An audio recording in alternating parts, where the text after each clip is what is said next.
chose was Words Have No Power to Impress the Mind Without the Exquisite Horror of the Reality by Edgar Allan Poe, who was a writer in the 1800s. There are a lot of things I could tell you about myself, like stories, but I don't really talk to people about myself, so I'm going to tell you about things that I enjoy that will change my life in the future. And the first thing I will discuss is my passion for reading. I've always loved reading since I was young. I used to sit in my room and read book after book every single day because it took me out of the comfort of my room and I got to explore places all over the world and I loved it. Reading also made me think about all the different meanings that words could have and how I would write things differently than the author would have.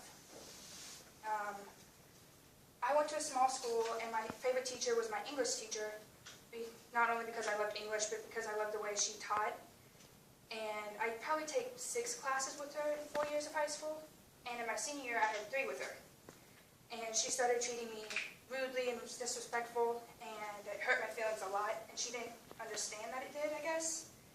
And eventually I confronted her about it, and she told me that she knew my real potential and that I wasn't putting all my effort into my schoolwork, and that she was just trying to push me to do better.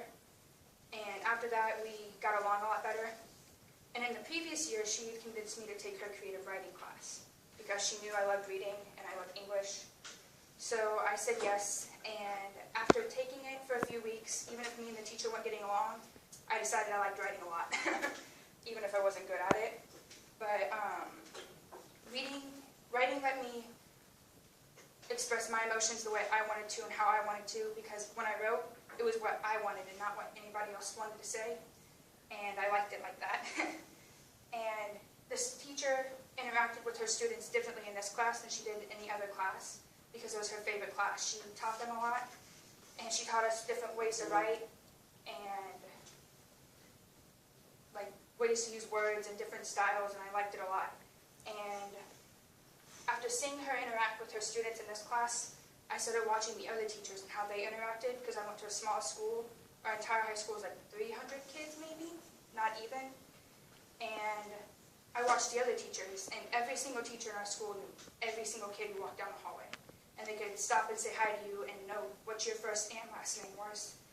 And I decided that I wanted to become a teacher because I wanted to have relationships with students who cared, and even the ones who didn't care, so I can make them see that school can do so much for you and change your life. And before I can form those relationships and have students to teach, I have to go through 4 years of college. And I hope that in these 4 years I don't lose my passion for the written word, because reading the written word has always just been my friend. I was a very lonely child. So my quote that says, "Words have no power to impress the mind without the exquisite horror of the reality," just to me means that there are so many words out there that have so many different meanings, and you have to interpret them the way you want to, the way the author wanted you to.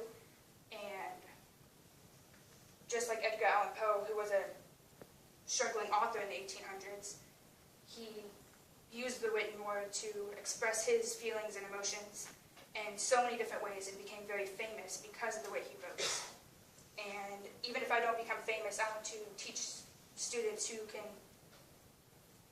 how to express their emotions and do things they wish other people to see them for.